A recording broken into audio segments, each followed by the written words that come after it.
Thank you very much, Luke, and good morning, everyone. Thank you for the invitation to talk to Dev Econ Perspectives in Development series. As Luke mentioned, I'm going to talk about the Philippine economy and recent developments, and of course, linking to more current events that affect us globally. But let me start with the growth situation here in the Philippines. For the past couple of decades, the Philippines has been enjoying substantial growth. In fact, we are one of the growth gems in Southeast Asia. From the 1990s through the 2010s, the Philippines experienced a growth acceleration. We, in fact, went from averaging 2.8% in the 1990s to 4.5% in the 2000s and as much as 6.4% per year in the decade before the pandemic. And the above 6% growth put us firmly among the fastest growing economies in Southeast Asia. And it was a sustained upward shift. And we've come a long way from the economic turmoil back in the 70s and the 80s, which, by the way, was also shaped by oil price hikes in the 1970s uh, and also the debt crisis during the Marcos dictatorship in the 70s to the 80s. From a record recession in 1984 and 1985, which is still, by the way, the worst recession of the Philippines, even notwithstanding the pandemic.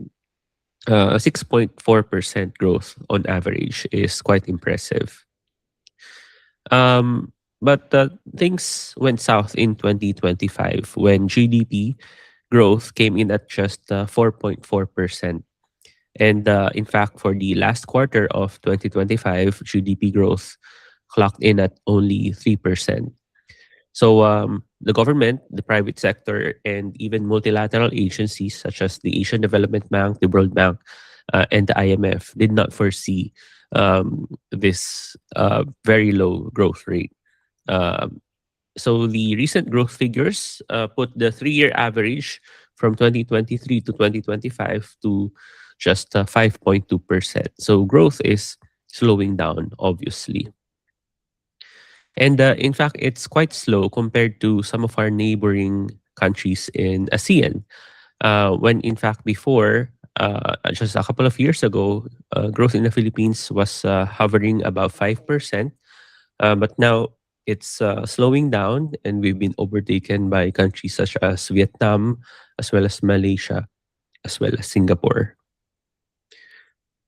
But more disturbingly, the pattern of Philippine GDP seems to have deviated permanently from its pre-pandemic trend.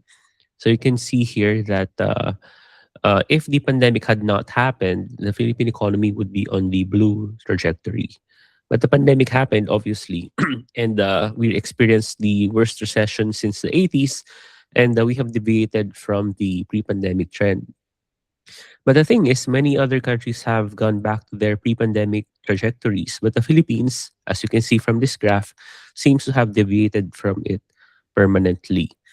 So that if the Marcos administration wants to go back to the growth trajectory by the end of the term, by 2028, it will require a colossal 13.6% annual growth per year, which is effectively impossible.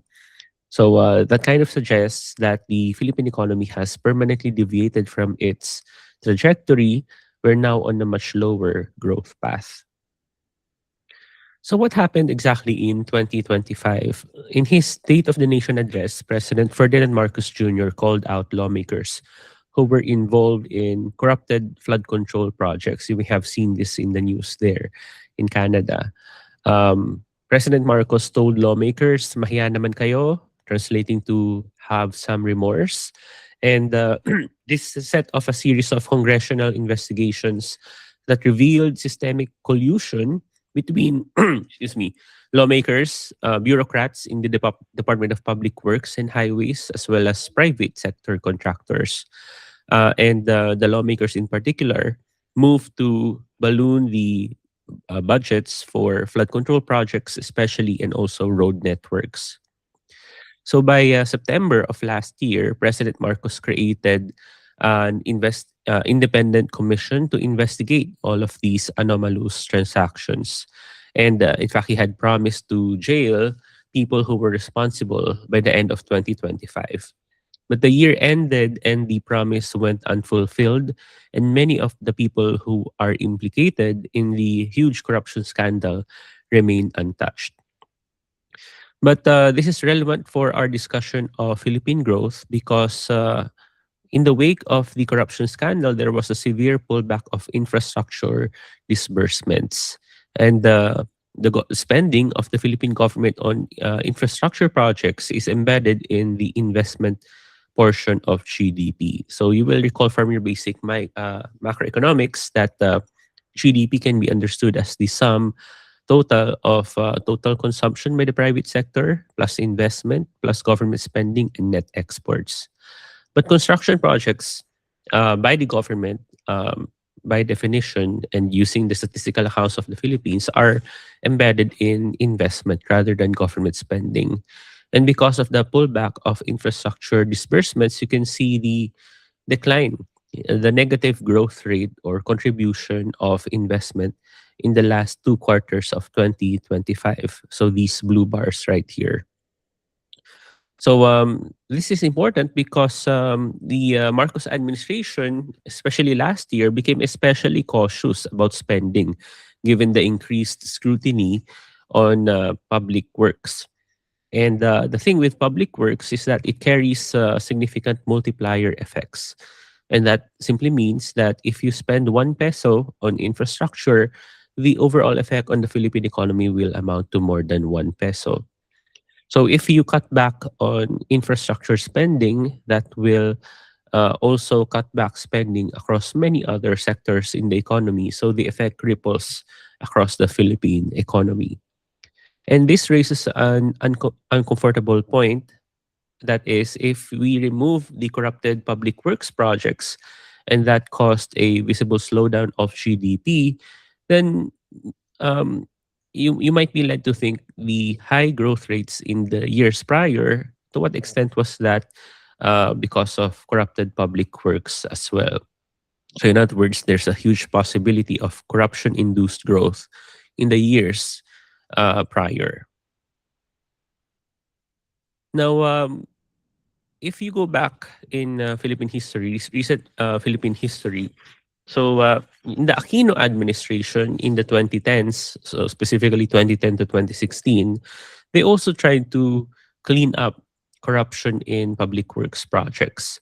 But this led to a similar caution when it comes to spending, and that pulled down GDP growth to as low as 3.9% in 2011. However, that spending slowdown was followed by years of sustained growth above 6%, and it was caused by real reforms in procurement and project implementation that brought back confidence in the Philippine economy among investors. So there was an influx of foreign direct investments following the good governance thrust of the Aquino administration. So the question now is whether the Marcos administration can replicate that reform dividend, or whether that cleanup, the cleanup of the Marcos administration is temporary, and that business as usual is going to resume once public attention fades, especially with more recent concerns with the oil price shock and the US-Iran war. So, what drives the Philippine economy? The biggest part of the growth of the Philippine economy comes from uh, private sector consumption. And this is boosted by the fact that the middle class in the Philippines has ballooned, especially in recent decades, owing to sustained growth in the Philippine economy and also a strong inflow of remittances from overseas Filipinos. And on the other hand, private investment remains stubbornly weak compared to private consumption. And capital formation or investment has yet to return to its pre-pandemic trajectory. And I'm afraid that this malaise in investment spending will only continue as long as confidence in the Marcos administration, and the Philippine economy remains anemic. So there are many reasons why investment remains weak in the Philippines. When it comes to residential investment, there's a huge property glut that may take many years to clear. So many condominiums, apartments, etc., office spaces were built in the prior years, like when there was an influx of Philippine offshore gaming operations from uh, other parts of Asia. But when the pandemic struck, many of these investors left, leaving the Philippines with many unused real properties. So there's a surplus, in other words, of residential investments here in the Philippines. Now, when it comes to public works, even before the pandemic, there have been long-standing issues about the absorptive capacity of the Department of Public Works and Highways, as well as the Department of Transportation. And that only means that even if you throw money at these government agencies, they face many bottlenecks in terms of spending this money. And I'm afraid that many of these absorptive capacity issues remain unresolved even to this day. Many flagship infrastructure projects have also been stalled, including the first ever subway of the Philippines, the Metro Manila subway, slated for originally slated for an opening 2027 partial opening, but because of many budget issues, that has been pushed back to the 2030s already. It's There are so many issues when it comes to big public works projects here in the Philippines, and these problems are compounded by anomalous budgeting rules that have been implemented in recent years. Many public-private partnerships also tend to be cornered by large conglomerates in the Philippines, like San Miguel, Ayala, etc. So there's an issue when it comes to promoting competition in the Philippine economy. And critically, the Marcos administration placed many funds for foreign assisted projects in so called unprogrammed appropriations, essentially standby funds. And this contributed to the many delays when it comes to infrastructure projects. And then, of course, there's a slowdown of foreign direct investment. The full year figures for 2025 just came in, and indeed, there's a contraction of foreign direct investment from 2024 to 2025. So that means, well, you can see from this graph, there was a steady increase in FDIs in the Aquino administration, a slowdown Duterte administration, a jump in 2021, and a slowdown again in the Marcos administration. So what I see is a wait and see equilibrium, so that firms are waiting for clearer rules and signals of better governance, stronger institutions, and that investors are particularly worried about the lack of sufficient infrastructure in the Philippines, cheaper electricity, and reliable connectivity, and also predictable regulation and red tape issues. So these are the binding constraints when it comes to investing in the Philippines. Risks when it comes to governance, like during the Duterte administration, if there are certain issues of the president with your corporation, then he may bully you and even close your corporation, and that's never a good sign for prospective investors. There's also policy unpredictability. You don't quite know what's going to happen next, just like what we're seeing with the Trump administration, by the way. And also the high costs of doing business. I think there are studies before that you will need hundreds of signatures. You'll need to secure hundreds of signatures to set up business here in the Philippines. In Singapore, you need less than 10, I think. Even those small rules have a significant impact on investments here in the Philippines. And also, of course, the corruption controversies in 2025 only underline the long-standing issues of corruption here in the Philippines. and will continue to promote a negative sentiment among prospective investors. So when it comes to the production side, the Philippine economy has always been dominated by services. It's wrong to think that the Philippine economy is an agricultural economy. In fact, the share of agriculture to GDP growth is almost negligible every quarter.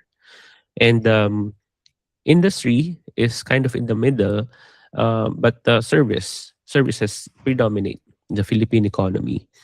But in services, it's dominated by wholesale and retail trade, and this is evident in the proliferation of malls across the Philippines and also financial services.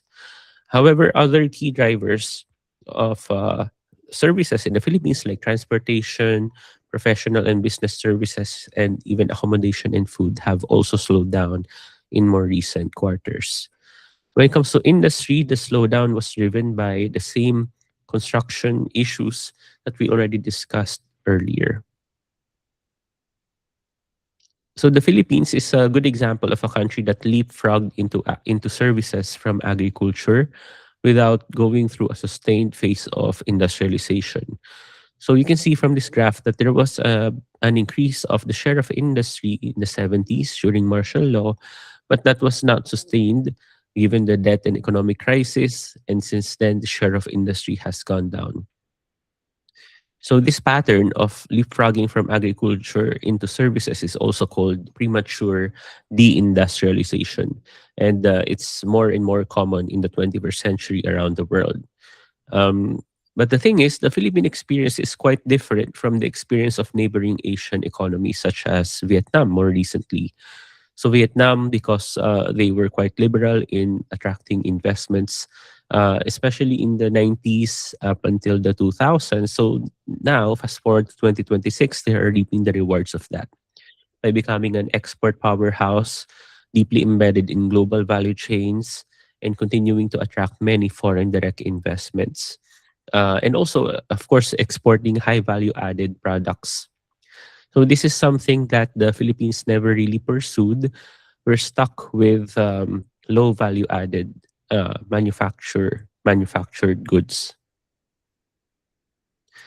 So the thing is, there's a debate here in the Philippines whether or not we can still rely on manufacturing as a ladder toward growth.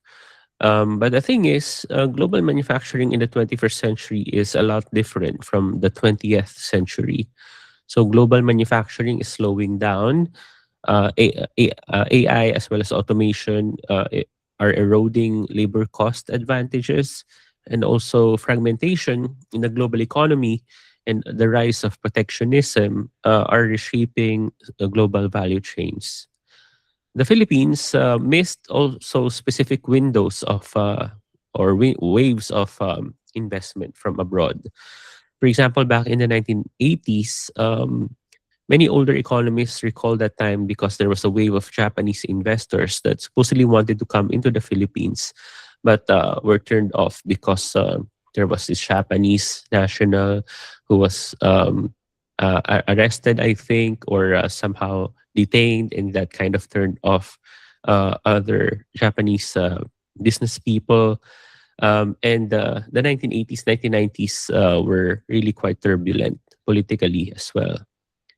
But the thing is, we continue to miss out on these opportunities, like with the first Trump administration, when there was a trade war between the US and China, there was a wave of investments coming from China, mainland China, going to Southeast Asia. But Vietnam captured much of that, and these critical investments, they benefited from it in the succeeding years. So for the Philippines, the global economic environment is definitely challenging, and the export-led industrialization is becoming harder and harder, or becoming less and less feasible as a growth strategy. So we need to build on our advantages. Now, one might say that the advantage of the Philippines would be in services. For example, the so-called sunshine industry back in the 2000s, IT BPM, so that includes call centers, back office operations, business process outsourcing. And also, industries like tourism, health and education, creative services, and also domestic services. However, the current structure of services in the Philippines is rather narrow. We're concentrated in wholesale and retail trade, like in malls, as I mentioned, and business process outsourcing is suffering from the threat of artificial intelligence and also greater competition from countries like India. Meanwhile, the financial sector is predominated by banks. But the thing is, in the Philippines, we have very shallow capital markets and also low savings rates and also poor financial inclusion and literacy. Many Filipinos are still unbanked, and this is a huge constraint to financial inclusion. And also, because many Filipinos are engaged in low productivity service sector jobs, that limits their ability to increase their incomes and also increase their savings and also invest. So we need to find better jobs for Filipinos so that they can better engage in financial markets. But the thing is, the biggest constraint I think for Philippine development in the 21st century would be the education crisis that we are suffering. So the figures are really quite dismal. So when it comes to learning poverty, we have one of the highest learning poverty rates in the world, as high as 90%. And what that means is that among grade 5 students, as much as 9 out of 10 students in primary age cannot understand basic texts. So when you show them a sentence or a paragraph, the likelihood is they won't be understanding what that is about. And some kids might even be reading letter by letter rather than word by word. So this is a huge problem. And more recently, the government also found that proficiency in grade 3 is low at just 30% on average. And when these kids go to grade 12, the proficiency goes all the way down to less than 1%, even as low as 0.4%. So, unless we're able to fix the education crisis, I'm afraid that Filipinos will be stuck in many low paying jobs. And then, of course, we have issues when it comes to health as well. Out of pocket health spending in the Philippines remains extremely high, and this discourages many Filipinos from seeking preventive care and also increases their vulnerability as a household. When it comes to stunting, it still affects about a quarter of children under 5, which is lower than the 30% figure prior to this, but still extremely high at 25%. And of course, if children are stunted, then that impairs their ability to study well in school. So, if we're going to bank on a service driven economy, we need a labor force that is well educated and well nourished. And therefore, that points to many reforms when it comes to education, health, and nutrition so that we can leverage more on our uh, service driven economy. Now, let's talk a bit about external factors that affect the Philippines. And one of the factors that are, or one of the red flags would be the global trading environment, as we mentioned earlier. So the tariffs imposed by Trump against almost all countries around the world. For the Philippines, he imposed 19% tariffs on um, uh, imports coming from the Philippines going to the US. Uh, of course, you will know about the economics of it. The Americans will end up paying for those tariffs rather than Filipinos. But it will still have a significant impact because uh, semiconductors are some of the biggest exports of the Philippines alongside integrated chips and other components.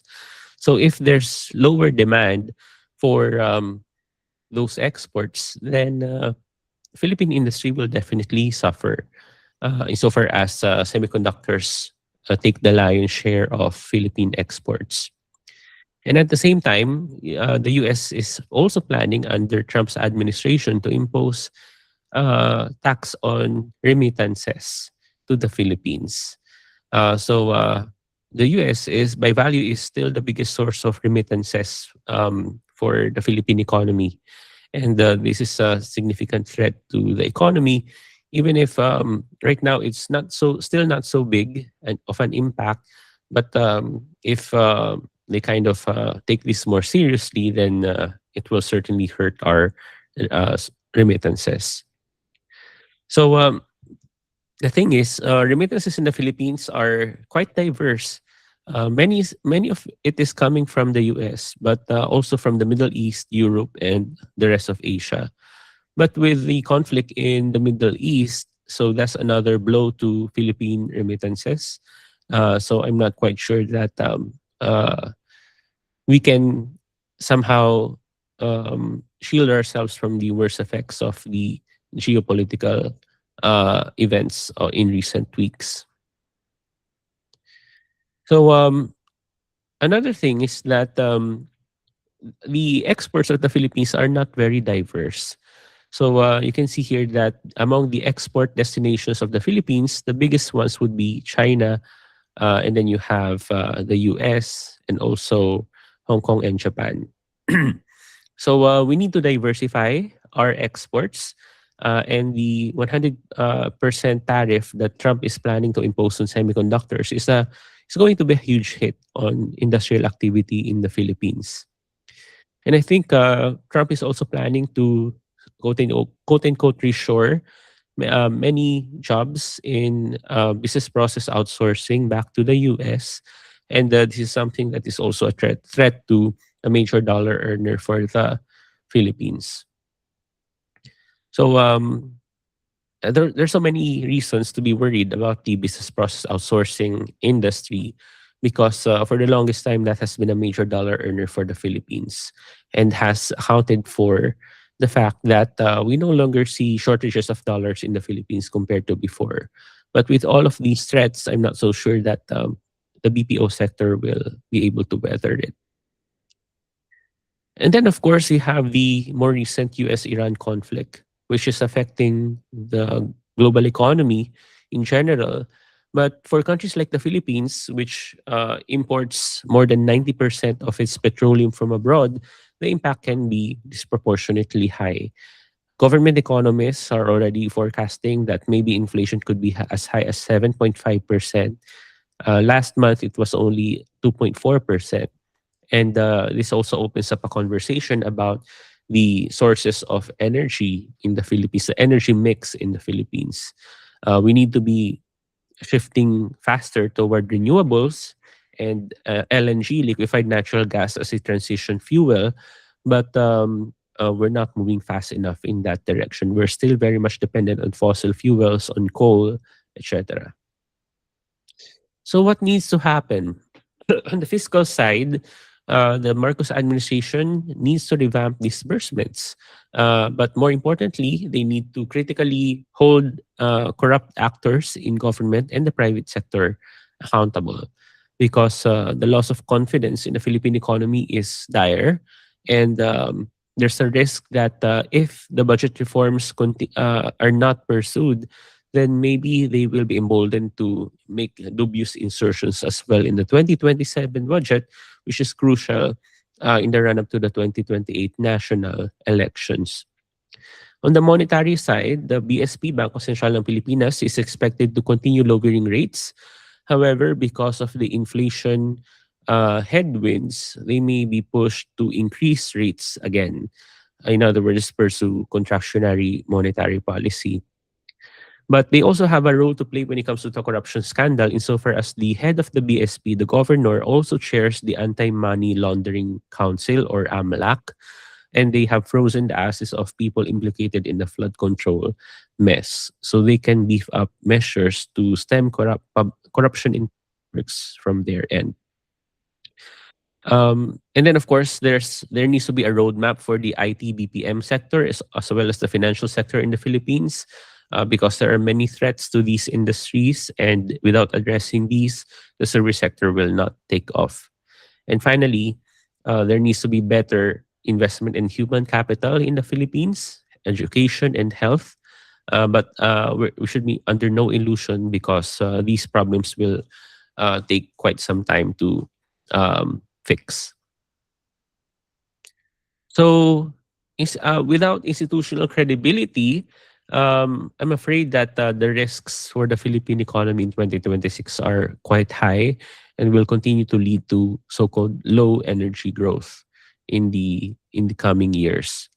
So there will still be growth, but the growth will be driven by consumption and remittances and not improvements in productivity. And we also cannot expect the Philippine economy to accelerate so much, especially if corruption remains rampant. So recently, I'm seeing on social media that few people are calling Thailand as the sick man of Asia with low growth. But in fact, the Philippines seems to be vying for the same title. Now, just a quick note about the Philippines' role in ASEAN in 2026. So we're chairing ASEAN this year. So uh, this is going to be one of the last major foreign policy appearances of President Marcos, and there are certain deliverables. For example, promoting deeper integration with the rest of ASEAN through the digital economy, and also promoting our exports of semiconductors and other goods to the rest of ASEAN. So this is an opportunity for the Philippines to deepen our ties with the rest of ASEAN and also rescue our reputation, especially among prospective investors in the region. Now, another quick note about the Duterte factor in all of this. So you may have been watching there in Canada the hearings of Rodrigo Duterte at The Hague, and yes, the thing is, his daughter, Sara Duterte, is one of the front runners for the 2028 national elections. But apart from having no track record, we have to remember the lessons from the original Duterte administration. There was growth, but at the same time, there was the drug war, which killed tens of thousands of Filipinos. And also, there were little reforms done by way of infrastructure as well as human capital formation and competition. So many of the important reforms that the Philippines needs have been sidelined during the first Duterte administration, and there are fears that that will continue if Sara Duterte wins in 2028. And by the way, Sara Duterte was also implicated in the budget scandal with confidential funds in her offices, the Office of the Vice President and the Department of Education. And until now, she has not said anything about the important developmental constraints of the Philippines. So we have literally no idea of where she will take the Philippine economy if she wins. And also, there's a geopolitical risk in the sense that foreign policy will tend to shift toward China again if she wins. Um, so, at the very least, she needs to articulate some economic strategy. But so far, there's nothing. We're working with nothing so far. We've heard nothing from her, and that's worrisome. Okay, so that's it. If you want to read more of my works, so I have a weekly column on Raptor.com and also some columns on Fulcrum, which is a blog of the ICS of Ishak Institute in Singapore, where I am a visiting fellow. So these are some of my Raptor columns. It comes out every Friday afternoon Manila time. And I have two books, False Nostalgia, The Marcus Golden Age Myths and How to Debunk Them, published by Ateneo Press. And middle of this year, I'm coming up with my second book, Twin Plagues, How Duterte and COVID-19 Wrecked the Philippine Economy, to be published by Penguin Southeast Asia in Singapore. So I hope you can get a copy of both of these books. Thank you so much. Back to you, Luke. Hi, wonderful. Could we all give him a virtual round of applause? Okay, thank you. So we'll now move on to the question and answer, if that's okay. Um, I know through the RSVP, I think Frederick had a question. So if you want to ask that first, or would you want me to ask it for you? Or you can also type it in the chat, up to you. Oh, sorry, I don't quite remember the entire question because I know it was a bit long. So maybe if since you have it on you, would it be all right if I ask you to ask that question? Yeah, okay, yeah. I'll summarize it a bit quickly. Basically, the question is talking about the Philippines as one of the largest exporters of labor. And I guess the question for you, Professor in Punongbayan, Professor JC now, is why the education system is failing to retain our high skill or like labor in general, and what the relationship is between institutional corruption, underinvestment in public sector wages, and brain drain. That's I think that's the core of the question. Feel free to add na lang, Frederick, if you want to. No, you summarized it perfectly. Sorry to make you ask that, but thank you. Yes. Thank you, Frederick and Luke. A good case in point would be the nursing sector in the Philippines. So many Filipinos study nursing here in the Philippines, but not to serve here, but to go abroad, like in places like Canada, the US, many other parts of the world, UK. Um, and the thing is, it's very basic. The pay is substantially higher abroad than in the Philippines, which leads to an irony since there's so many Filipinos studying nursing, but we still continue to see uh, a lack of nurses in many health facilities and hospitals in the Philippines.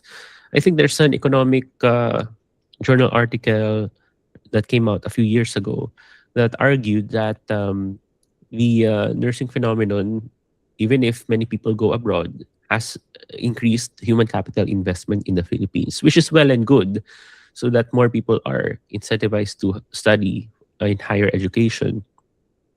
But the thing is, when it comes to the perspective of the health sector, it's not really working for the health sector of the Philippines. So yeah, it's going to be really the differentials when it comes to wages across different countries. And I guess that points to the huge underemployment situation in the Philippines. So the bigger problem in the Philippines is not unemployment, but underemployment, because the poor in the Philippines cannot afford to be unemployed. They will find a job one way or another. But the real issue is whether or not they are earning enough from the jobs that they are able to take. So this has been a long-standing issue in the Philippines. The underemployment rate is in the double digits, whereas the unemployment rate is less than 4% in recent years. So again, that goes back to the point of the quality of education in the Philippines. Supposedly, when you graduate from K to 12 in the Philippines, you are employable. But that's not always the case. And many employers still prefer college graduates. But the thing is, for every 100 people who go into grade one or who take up grade one, only 18 of them or so will end up in college. So the vast majority of Filipinos will end up not going to college. And that also points to the need to beef up technical and vocational education in the Philippines. And there have been some reforms done in recent years to um, meet the demands of industry so that more Filipinos are employable. But I think in the Philippines, we need to let go of the idea that you can only succeed by going to college because there's that prevailing sentiment. But that's really not the case at all. And we need to kind of think make people think otherwise, that there are other ways by which you can be employable and gain a decent pay. Thank you. Okay, I think there was another question. UBC.co, and then we can maybe go to Augustia afterwards. The next question in the chat is why is that, we're talking about Philippine education, and as you mentioned, it may not be the only path to success, but many people do see it as a primary pathway now to getting a better life. Why is it that Philippine education is so poor? Why are the outcomes so poor? Even if we try to intervene and maybe the interventions are failing, but I guess your take, sir, on why is it perhaps not reaching what we should? Yeah, there's so many issues in education. I think that's fit for an entire webinar again. But in a nutshell, where to start? Actually, well, many of the problems as early as early childhood education. So if kids are not properly nourished and fed and taken care of in the first 1,000 days, then there will be a lasting impact on the cognition of children. And that has also led the Philippine government to pay greater attention to early childhood development, especially the first 1,000 days as a crucial window to make those investments in nutrition, etc. And then when kids go to basic education, apart from the obvious problems like the lack of classrooms, the lack of school buildings, the quality of instruction is also quite poor because the current teachers are also products of a broken system. Okay. And then at the same time, there's the phenomenon called mass promotion, where teachers are incentivized to allow their students to progress to the next grade even without learning basic competencies. And the reason is that the teachers will be punished in one way or another if they don't allow the kids to graduate. So they would just rather allow the kids to graduate or move on to the next level, even if they have not mastered the basic competencies. Teachers are also complaining that it requires so much paperwork. When you flag the problems when it comes to a student who needs to repeat a certain grade, they have to fill out so many forms, they have to do home visits, etc. And this is very taxing on the public school teachers. So the easy way out is to just allow them to progress. So many students in high school, even if they're graduating from high school, they still cannot read properly or do basic maths. And this is a crucial problem. And this is also the reason why the problems kind of compound. It kind of snowballs from basic education all the way to college. And that accounts for the poor quality of the labor force when they finally get to work. So yeah, if you want to learn more about the problems in education, may I refer you to the findings and reports of the Second Congressional Commission on Education, or EDCOM. They have a bunch of, not just a bunch, an entire collection of papers and reports that they generated in the past 3 years, outlining and specifying in detail all of the problems in Philippine education. It's a good starting point to understand just how large the problems in education are. So there's the link there. Thank you. Okay, thank you very much. We can move to William. Would you like to go next? And then I think Auguste also had a question. Hi. I was actually the one who asked the question about education. Yeah, I was just misnamed, but anyway. But just to follow up on that, uh, it's not exactly clear to me that I'm sure all those things are real, but those are things that exist everywhere, right? So I'm pretty sure somewhere along the lines there's an equally least developed country in the same manner as the Philippines, who has higher test scores or something like that, right? So I don't really see why all those are the determining factor, right? It's do you understand the question? Like Mm-mm. I don't see why all those things are the thing that makes the Philippines the lowest, because you can always find another country that's equally least developed and scores higher. Yes. Thank you, Agasha. One of the contributing factors as well would be the medium of instruction.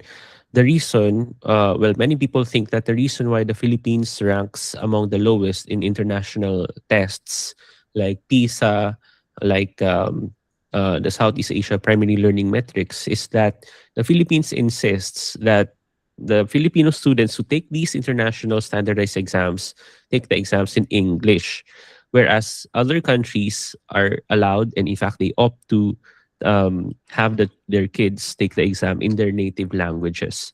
And insofar as English instruction in the Philippines is poor, and kids are forced to take these exams in English, then the language factor, I think, is also one of the reasons, at least when it comes to the international standardized exams.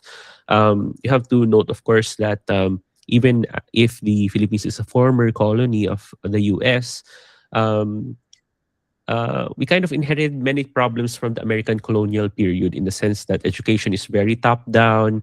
And also, if you go back to the report more than a century ago, they already flagged the exact same problems. And in the Philippines, we have not exactly fixed them.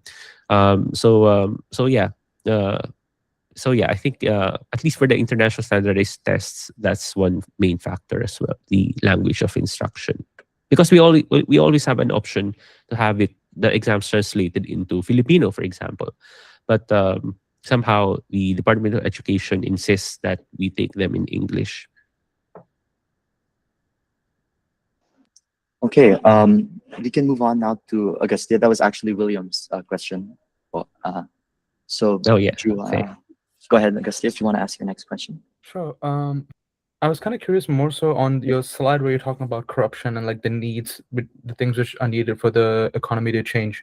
There was a point where you had mentioned something about AMLC, Mm. and I was just doing a quick research and understood that that's to be the Filipino Anti-Corruption Agency.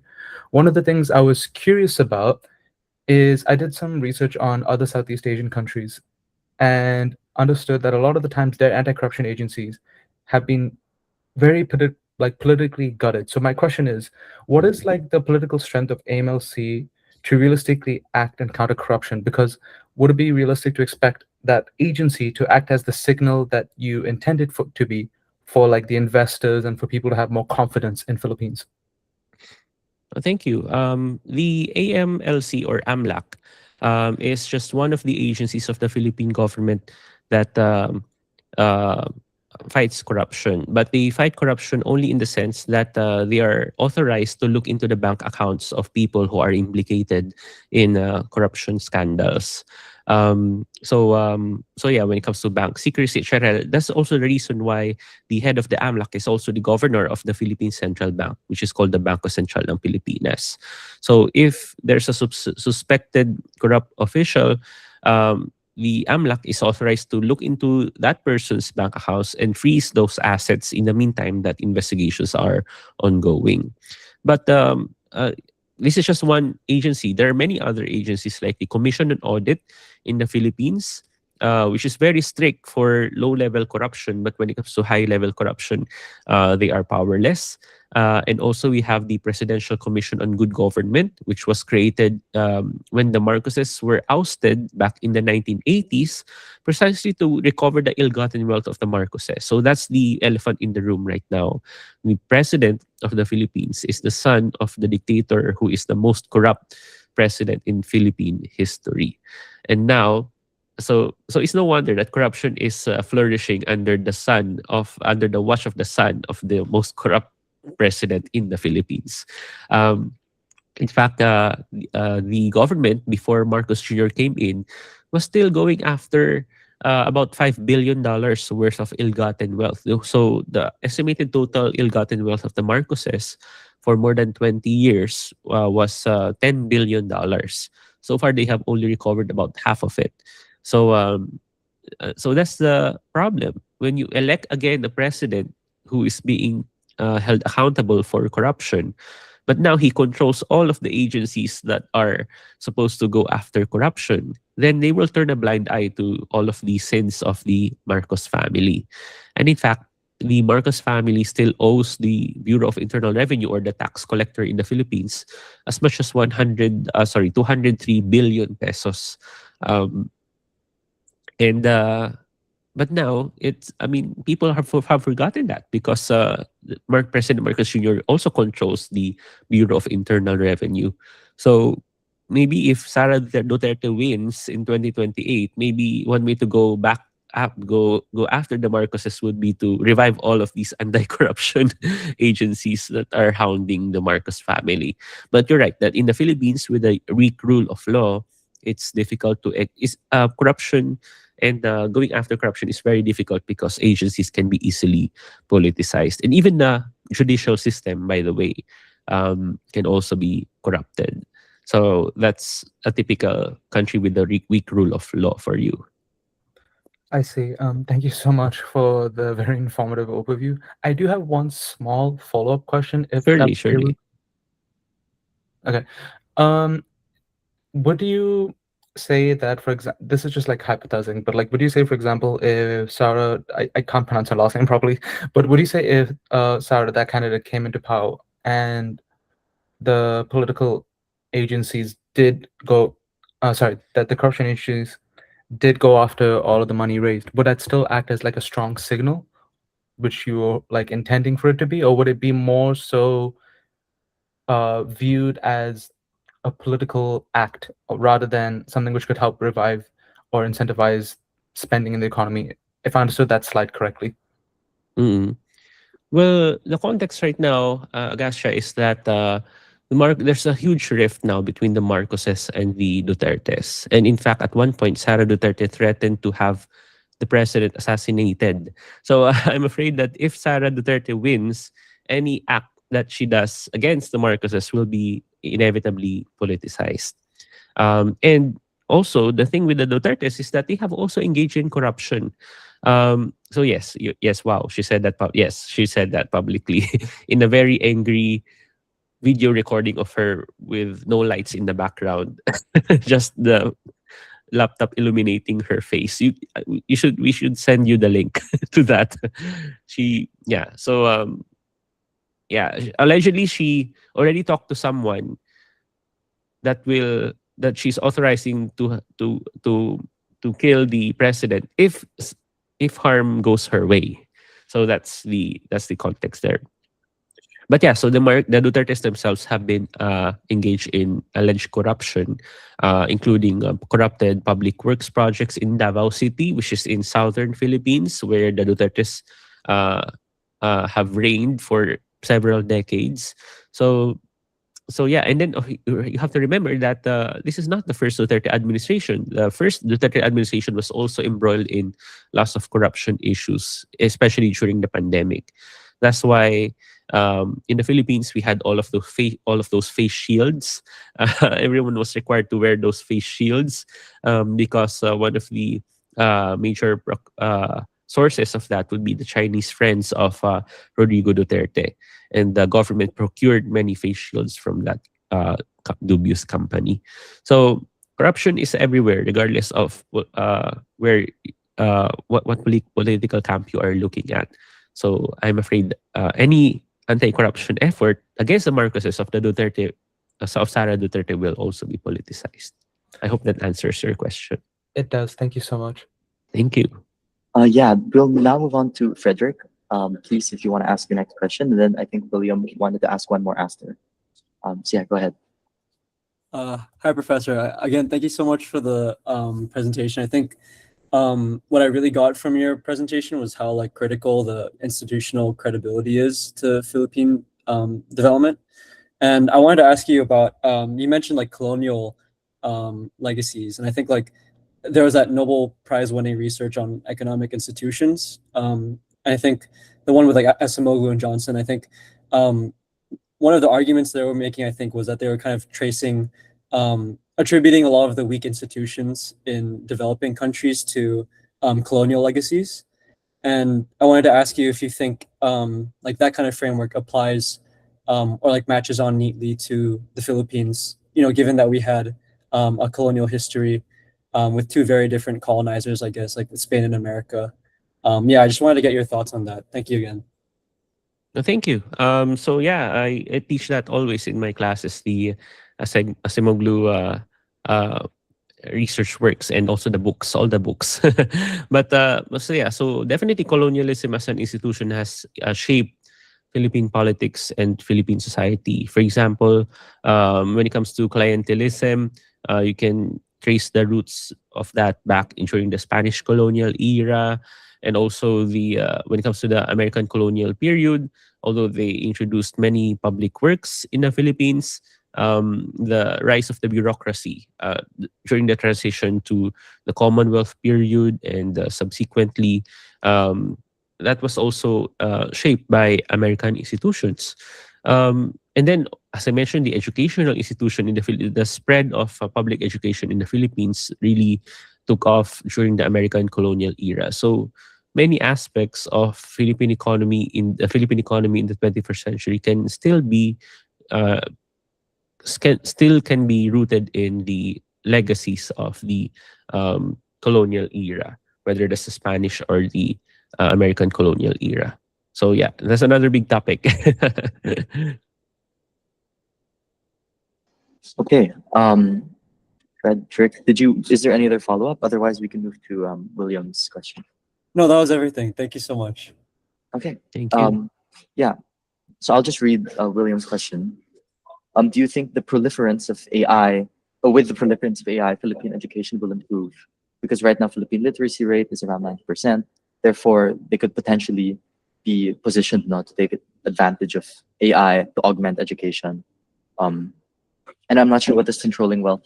Maybe that was in context with the other thing, but that was the question, sir. AI and education. Mm-mm. Well, yeah, I guess everyone is still grappling with the pace of innovation in AI. Um, but yeah, I haven't really thought about it because the thing with the Philippines is that even with the advent of ChatGPT in 2022 and the greater use of AI in general, you have to remember that the Philippines, even basic internet access is an issue. What more access to, especially paid subscriptions to AI. So yeah, definitely there's going to be an inequality when it comes to reaping the benefits of AI. And I see that even in my own students at the University of the Philippines. The students, presumably all of the students are using AI to some extent. But remember that you can get the best of AI if you pay for a subscription, whether that's for Claude or for ChatGPT. And the models are very different, and the quality of the output is very different as well. So there's going to be inequality there. In the Philippines, I might also expect a great inequality there. Only the richer students will be able to reap the benefits of AI. But I think the bigger problem in the Philippines would be the impact on the labor market in general. What kinds of jobs will be displaced? What kinds of jobs will be created with greater use of AI? It's still a huge question mark, and many Filipino economists are working to understand this better. In education, I haven't seen anything substantial yet, and I suspect that many fellow economists are also going to look into this in the coming months and years. Okay. Were there any other questions? Otherwise, I have a question, but I don't want to go. I'd like if other people get to share their thoughts first. Because yeah, if there are none at this moment, I do have a question then. Um, so Professor, a while ago you were talking about governance risks. Its potential for slowing down investment. We had a lot of talk about AMLAC and how corruption can be sort of confidence strain, no, for investors. But I think there's sort of a distinction, no, between different types of corruption. Like I think a lot of discourse about corruption often goes either there could be good corruption for simplifying these processes, right? Making business processes faster because you know someone in the government, or in the Mm. Philippines, no, we have quote unquote bad corruption where it takes 100 people, 100 signatures to get it signed. I guess my question is sort of why do you think in the Philippines our corruption manifests in a very, um, I guess, restrictive way now, while in other countries, maybe like for instance in Korea in the past, corruption, it was probably a very corrupt place, but they used it to industrialize. And for the Philippines, we're not able to capture that same, I guess, looseness in the institutional structure. Mm-mm. Well, you're right that there are many forms of corruption, like petty corruption, theft, etc. But I think in the Philippines, the types of corruption that matter the most would be the way, for example, that the private sector gains access to important government contracts and government projects. For example, the thing I mentioned about conglomerates being able to access many important projects and doing all of these public works. And more recently, under the Marcos administration, we are seeing many examples of tycoons gaining access to key government posts, including the current Department of Finance secretary, who comes from the Gokongwei clan. the prominent Gokongwei clan. And the Department of Agriculture, the head of it also is a fishing magnate. Okay, so so yeah, so what kinds of policies can you expect from all of these cabinet level officials, um, who in the past have had significant interests in business? Even before that, remember that Mark Villar of the Villar clan became the public works secretary. So that's the thing with the Philippines. There's a huge intersection between business as well as politics. Business people going into politics so that they can push for policies that will serve their own business interests or their clan's business interests. And also many politicians going into business. But I think uh, governance, being in government itself, can be thought of as another business, in the sense that in Congress we are seeing more and more private sector contractors becoming lawmakers or running for these legislative posts. And that's exactly what had happened during the flood control scandal. We are discovering many lawmakers who have stakes or have previous business interests in construction, for example, so that naturally they would benefit from all of these, from the explosion of public works budgets. So yeah, so business and politics, that's another huge agenda for political economy in the Philippines. That's also something we're planning to study more at ICES later this year. We are going to convene a number of scholars, political analysts and economists to understand better the role of conglomerates in the Philippine economy and the disproportionate political influence of business clans in the country. So yeah, it's something that definitely needs to be studied more. Could I do a short follow up, lang? If I'm understanding this correctly. Oh, you disconnected again. Case in point about the Filipino internet. Yeah, it might. We have bad infrastructure, bad internet. Welcome back. Oh, you're muted. Sorry. Back again. Sorry. Yes. No, no worries. No worries. I guess I wanted to do one quick follow up. So, if I'm understanding correctly now, the corruption in the Philippines, because it's so embroiled in business, is sort of crowding out foreign direct investment. Is that maybe like a conclusion? That other companies don't want to engage in this because they know that these big conglomerates with a lot of political ties are going to outcompete them or be favored, in the economy. Is that maybe a conclusion we can draw? Well, as far as the empirical evidence is concerned, it's hard to conclude as of yet that conglomerates are actively blocking foreign direct investments. But yeah, the competition landscape in the Philippines in general needs to be improved as well in many sectors, like telecommunications as well as even cement. So many sectors there's a concentration, a high concentration of market share among just a few players. But I think when it comes to FDI, the bigger constraint would be more basic, which is the lack of proper infrastructure, and also the cost of doing business, the prohibitive regulations. I think if we only fix those things, we can see even more, or an influx of foreign direct investments, notwithstanding the presence of conglomerates.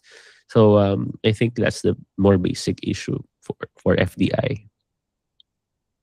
Okay. Yeah. Thank you very much. Yeah. Feel free to ask other questions. Do people have other things they'd like to talk about? Yeah. Okay. Go ahead. I guess, yeah. This is a bit less of an economic question, more so like when I was talking about earlier. When you talked about the missed ways of industrialization, one of the things I was curious about is how would a Philippines, or like I guess in this case Vietnam, how did they take on the wave of Chinese investment, and like why did Philippines miss that wave? Mhm, mhm. Well, we missed the waves of investment in many times in recent Philippine history, like the one I mentioned in the 80s, because of political turmoil. Remember that the Marcoses were ousted in the mid 80s, and there was this power vacuum. So there was unrest among the military personnel. There were several coup d'états that happened in the late 80s going to the 1990s. Uh, so um, so there was political turmoil during that time. At the same time that there was a wave of investments that were looking for opportunities in Southeast Asia, and they were turned off by the political turmoil that was happening in the Philippines back then. Um, so this became less of a concern, political turmoil, the coup d'etats in the subsequent decades.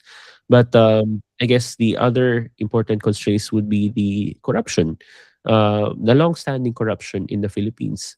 More recently, the wave of investments in from China. So in Vietnam, it's very attractive because the cost of doing business are lower, the labor costs are definitely lower. They're more open to business from abroad. They require just fewer permits. So all of the ingredients for attracting investments, it's there in Vietnam. So naturally, all of these businesses will gravitate toward Vietnam and not to countries that are less attractive, like the Philippines. So that's important insofar as you're attracting foreign direct investments in industry, for example. That's the reason why Samsung is in Vietnam, Apple is in Vietnam, and then at the same time they have been supporting companies that produce electric vehicles in Vietnam, and the major market would be in the US.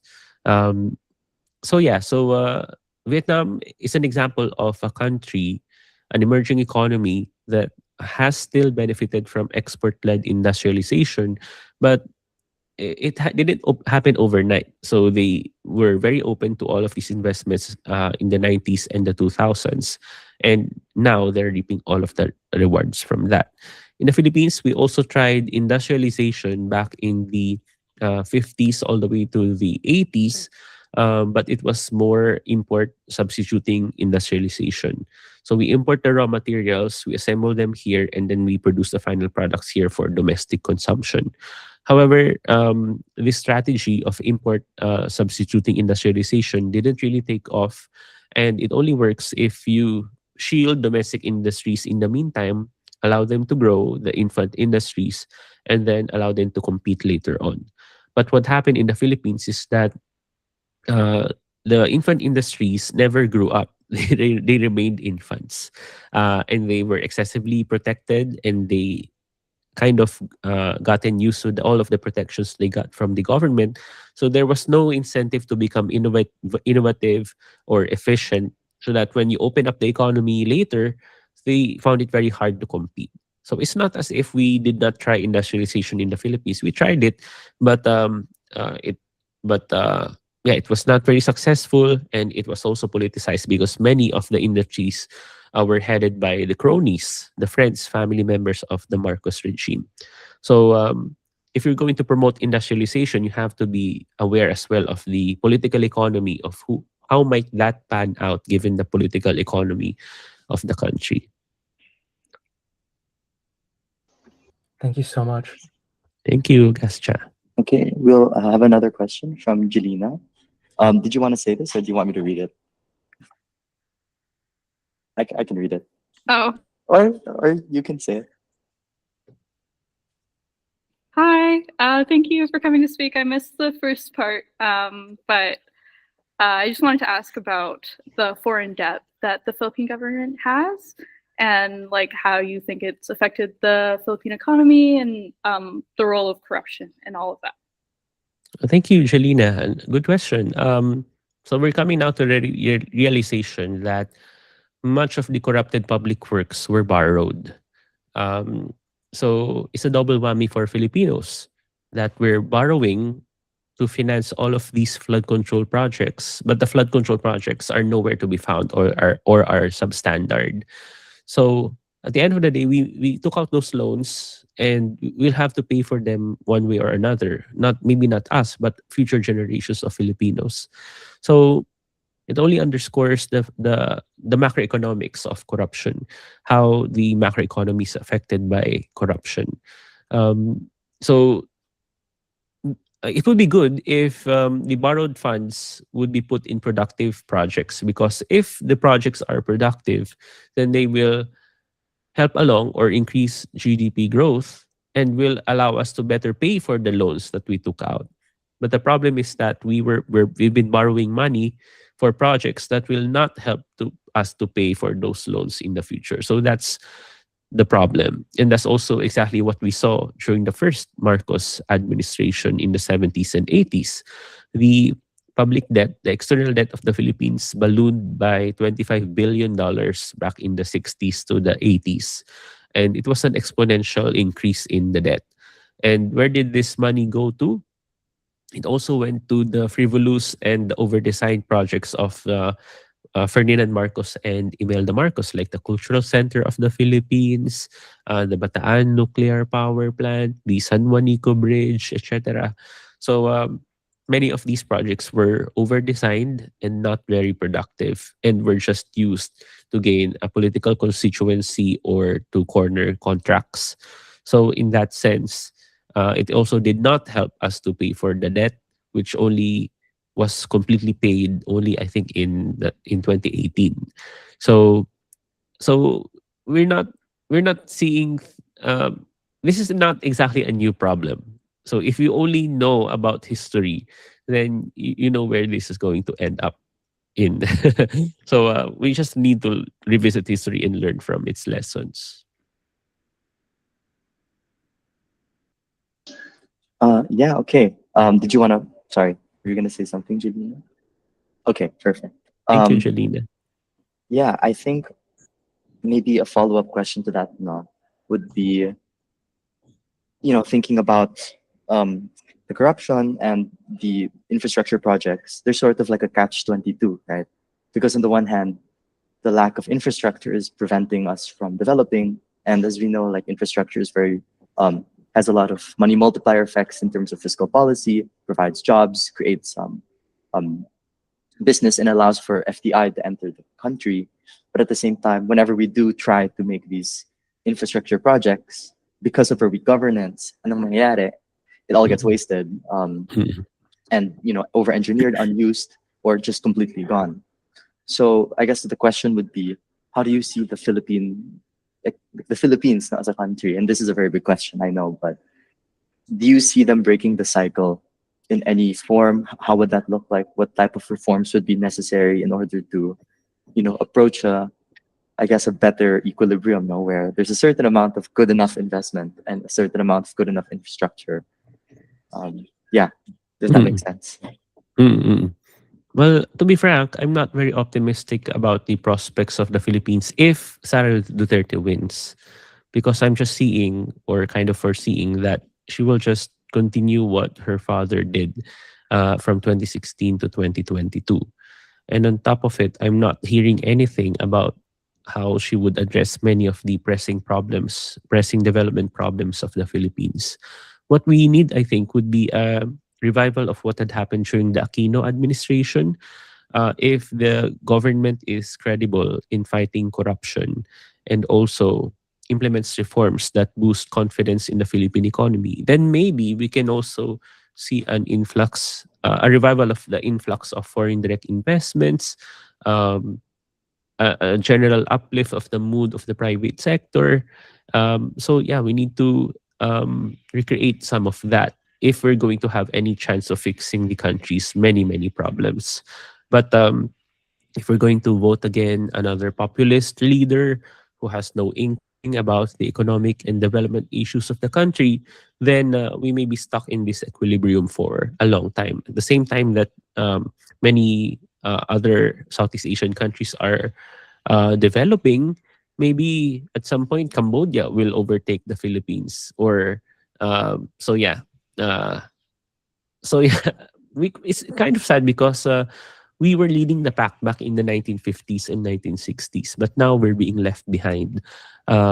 So I guess if governance, I think that at the end of the day, governance really matters when it comes to economic outcomes. If you have good governance, then you might expect good economic outcomes as well.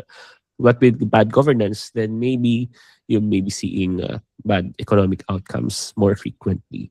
So governance and economics, there's a causal link there. Okay, yeah. Thank you very much for answering that question. Did anyone else want to ask a question? Yeah, go ahead. Oh, hello, Professor. Thank you for your talk. I just wanted to ask because I had heard from my friends who are studying education in LaSalle that there is talk about removing the K to 12 program starting next year. And I just wanted to hear your thoughts on it if you were aware of it and what do you think, how do you think that would impact the Philippine economy, especially because you had a segment talking about education? Oh, thank you. I think they're not really going to scrap K to 12, but they're going to change the curriculum. I think for senior high school, for example, they're going to implement the quote strengthened senior high school curriculum by June or July this year, in the next academic year, and also maybe implementing reforms in the curriculum as well for elementary education, but not really scrapping K to 12. Although there were some proposals before that maybe it should be K to 10, or maybe there should be greater emphasis on technical vocational education. I think that's embedded in the revision in the senior high school curriculum, but not scrapping K to 12 entirely. Because you have to remember that the move toward K to 12 was an effort to align ourselves to the international standards. Before it was only 10 years of basic education, now it's 12, so it's much closer to what other countries are doing.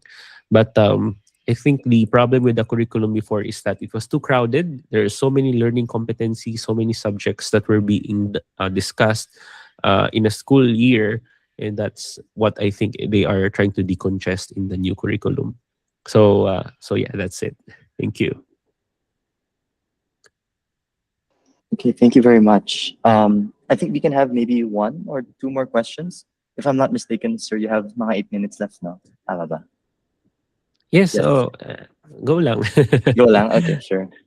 So yeah, if anyone else wants to ask a question, I also have a few ready if people are still thinking.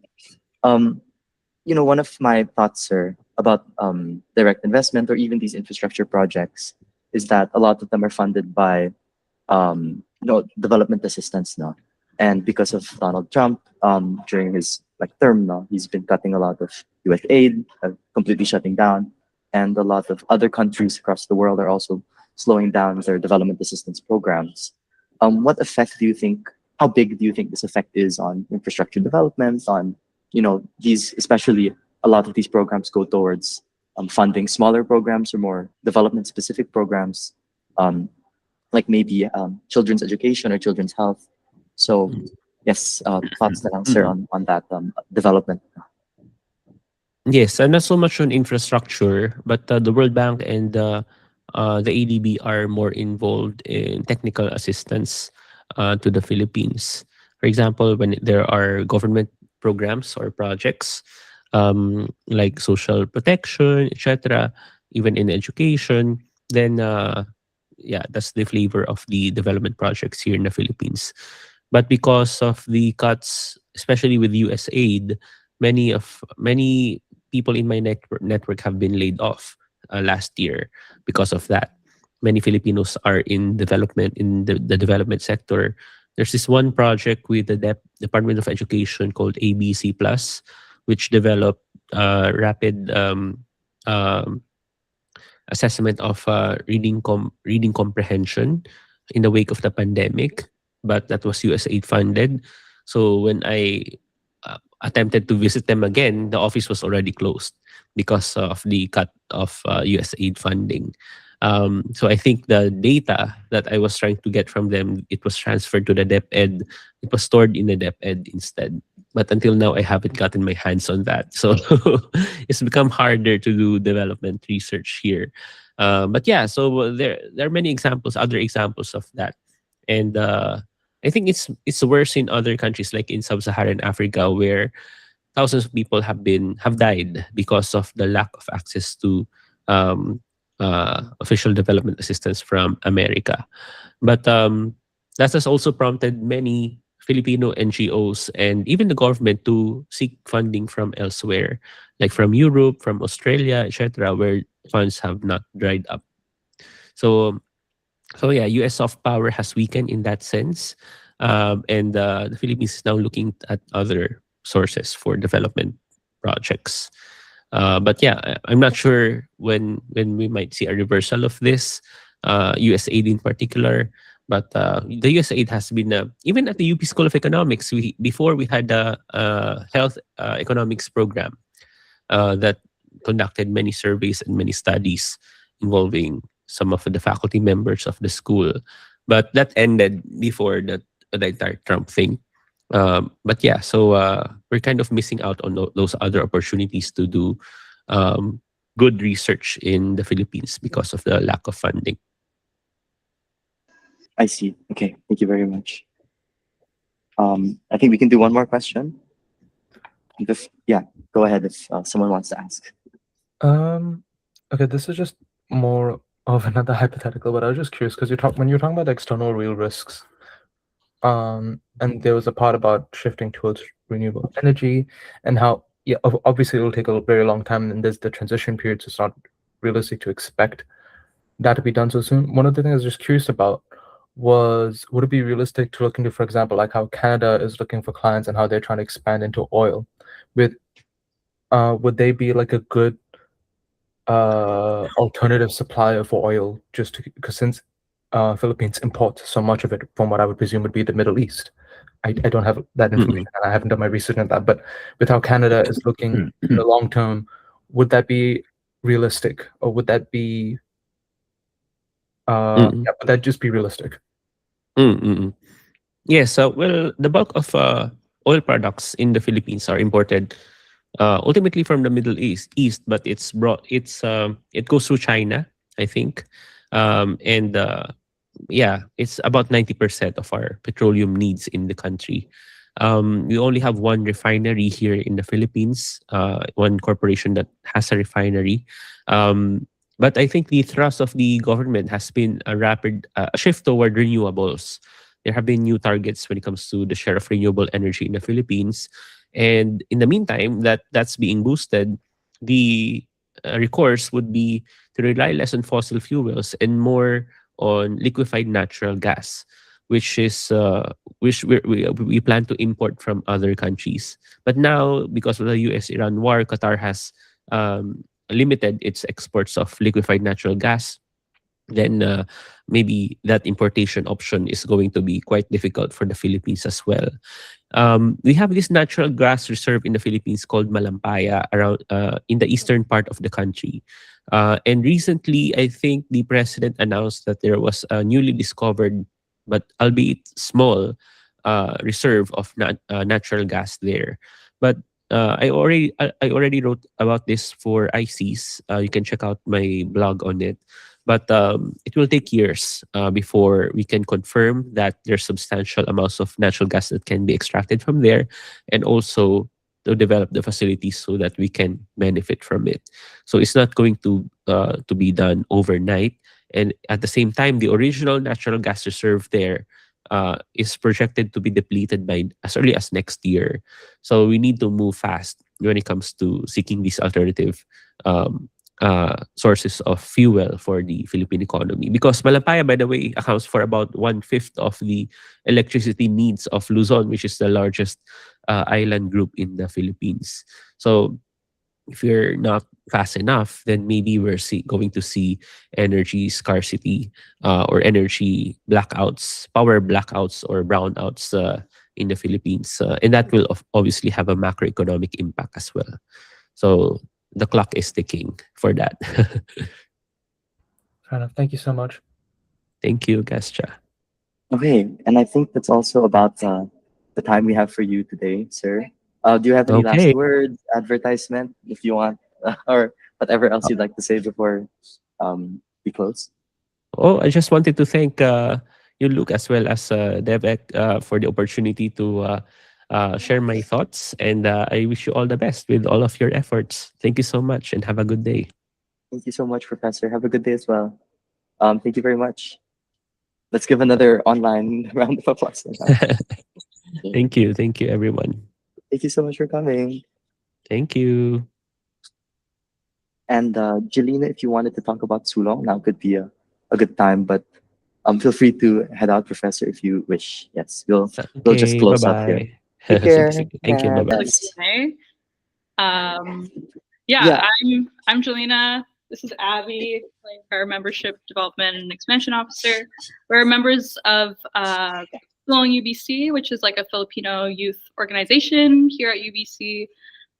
We do various campaigns for like the rights and welfare of Filipinos here and back home. We also are trying to start up kind of like an anti-corruption focused campaign because the corruption also affects us here overseas, as remittances carry up a lot of the Philippine economy. So we just wanted to say hello, and if you were interested in doing anything about what you kind of heard from JC about the corruption and the political state of the Philippines, let us know. There's also a solidarity group on campus, so like people that are non-Filipino can join them and helping out. But yeah, thanks for having us and doing this collaboration. I am looking forward to seeing the recording.